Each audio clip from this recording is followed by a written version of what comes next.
ये एक भाइयों ने बात बता दें कि परमात्मा की दो सृष्टि,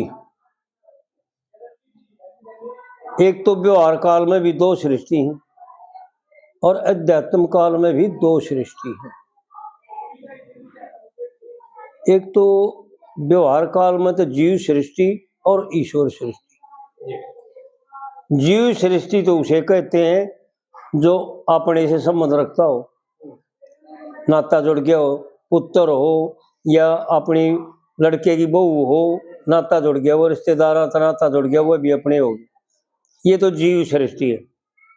और इससे न्यारी जो है ना, जिनसे कोई संबंध नहीं, कोई नाता नहीं, वो है ईश्वर सृष्टि। और इसका भाव ये समझने चाहिए, देख ले मैं भाई, कि जब अपने नाते में कोई नुकसान हो जाता है ना तो कितना दुख होता है। एक उदाहरण दिया करते हमारे महाराज जी ने दे रखे अपनी किताब में उदाहरण, कि एक बीकानेर का सेठ और एक कलकत्ते का सेठ हरिद्वार ऋषिकेश स्नान था, यहाँ आगे कुदरती सा सूद बैठ गया, दिल्ली आकर के जो ना दोनों इकट्ठे हो गए स्टेशन पे, और दोनों की बातचीत हुई। दोनों का भाई पूछा एक दूसरे ने, भाई तू कहाँ है, तू कहाँ है, तो ओहो भाई थारा मेरा तो साथ हो गया, फिर हम भी हरिद्वार जा नान और आप भी हरिद्वार चलो, और भाई लाला जी आप और लाला जी हम भाई साथ चल गए। तो बीकानेर वाले का तो लड़का था और कलकत्ते वाले का लड़की थी, तो दोनों साथ चले गए। वो चारों थे, तीनों हुए और तीनों हुए, छह साथ चले गए। हफ्ता भर रुक के भाई, 3 दिन रुक के हरिद्वार ऋषिकेश घूम घाम कर वापस जो है ना, तो अरे दिल्ली आकर के वो लड़की जो है ना, बुखार हो गया उस लड़की के, कलकत्ते वाले सेठ की लड़की का बुखार हो गया। और सर्दी सी का मौसम हो रहा था, ठंड हो रही थी, बारिश हो रही थी, तो वो उनकी गाड़ी का भी समय हो गया। वो बीकानेर वाला सेठ बोले भाई ऐसा करे, भाई डॉक्टर के दिखा ले, भाई भगवान की माया, भाई यह हो जाएगी ठीक, कोई बात ना, भाई मारी तो गाड़ी का टाइम हो गया, मैं तो जाऊँ। यूं कह के न चलेगा। वो थी ईश्वर सृष्टि, पछूड़े का साथ था और उसका कोई दुख नहीं हुआ। कुछ समय बीतने के बाद वो दोनों बच्चे जवान हो गए, और उस दिल्ली वाले सेठ ने कलकत्ते वाला को, दिल्ली वाला को, उसने विचार किया भाई उस फलाना सेठ जो मिल रहा था उसका लड़का था, और भाई मेरे यहाँ लड़की है, शैनी होगी, भाई आदमी तो बढ़िया है, देखा दे हम पता करके नबेरा करके लिया, जो उसका लड़का का ना शादी हुई हो तो अपनी लड़की की शादी उसको कर दे। और वो उसके पास चलेगा, बातचीत हुई और दोनों की हाँ होगी, और वो जा करके उस लड़की ने पुचकारे, वो उसने लड़का अपना लिया, और भाई शादी आगे ऐसी कर देंगे, भाई ठीक है। देव योग सेवा, लड़की बीमार हो,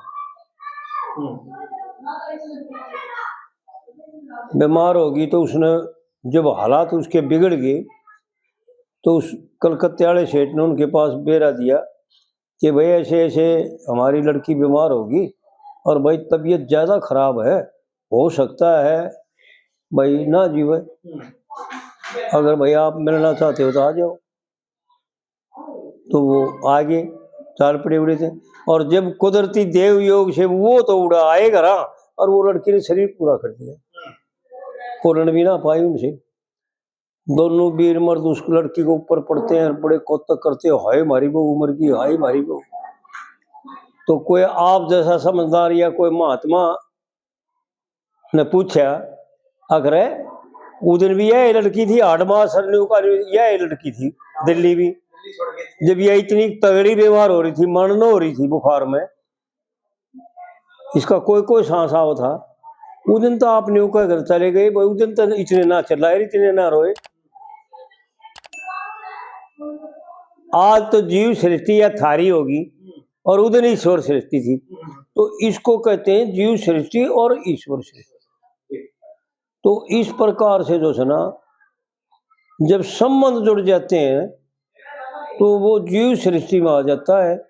और हमारे यहाँ हमारे भाई और बहन अपने शरीरों को बर्बाद कर लेते हैं। जिस संतान को उत्पन्न करते हैं ना, उस संतान को भी जहर पिला पिला करके और इतने कमजोर, इतनी बीमारियों का घर बना देते हैं कि उसके जीवन में बीमारी रह जाए और कुछ भी ना रहे। और इसका मेन कारण है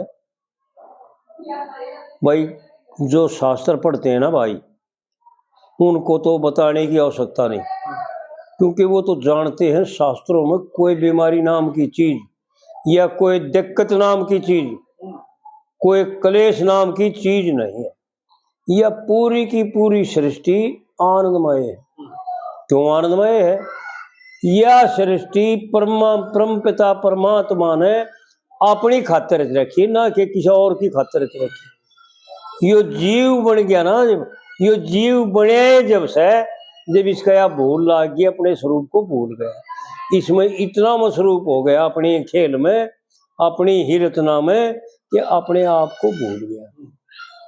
जब ये जीव कहलाया, अविद्या के कारण जीव, अविद्या अपहत जीव और विद्या अपहत ईश्वर, और दोनों से परे आत्मा, और उससे भी परे परमपिता परमात्मा, महात्मा कहते हैं। तो यह किसी और के लिए नहीं, अपने लिए रची परमात्मा ना, अपना ही विनोद था उसका अपना, यानी आनंद लेने के लिए। तो यूं विचार करो कि अपने लिए कौन कलेश खड़ी करेगा, कौन गलत बातें रचेगा? कोई नहीं रचेगा। लेकिन फिर यूं है कि ये जीव बन करके मैं आकर के और सारे के सारे तरीके गलत अपना लेता है, और उन गलत तरीकों की वजह से इसको बीमारियां घेर लेती हैं। देखा को वो पड़ी होगी, वो लगा देता मच्छरा नहीं को नहीं, और टेंशन इतनी बढ़ जाती है, कलेश इतने बढ़ जाते हैं कि इसका जीवन ही नरक बन जाता है। कोई नरक न्यारा नहीं बना रखा, कोई ऐसा देश नहीं बना रखा कि भाई पहले तो अंग्रेजा के राज में काला पानी सजा देते, जब मौत की बजाय काला पानी की सजा दिया करते, तो अंडोबार निकोबार में समंदर के टापू में छोड़े हमते, और वहाँ उनका कोई रास्ता नहीं था इधर, क्योंकि गवर्नमेंट की किस्ती चल रही थी, उनमें परमिट बनवाना पड़ा करता था। जब वापस आया, कोई आया तो नहीं, तो नहीं आया जा करता, कूड़े मर जाया करते थे। तो वो काम इसका अपना हो गया, अपने ही अहंकार में, अपने ही भूल में, अपने ही गलत तरीके से, यानी अमृत को विष बना देता है।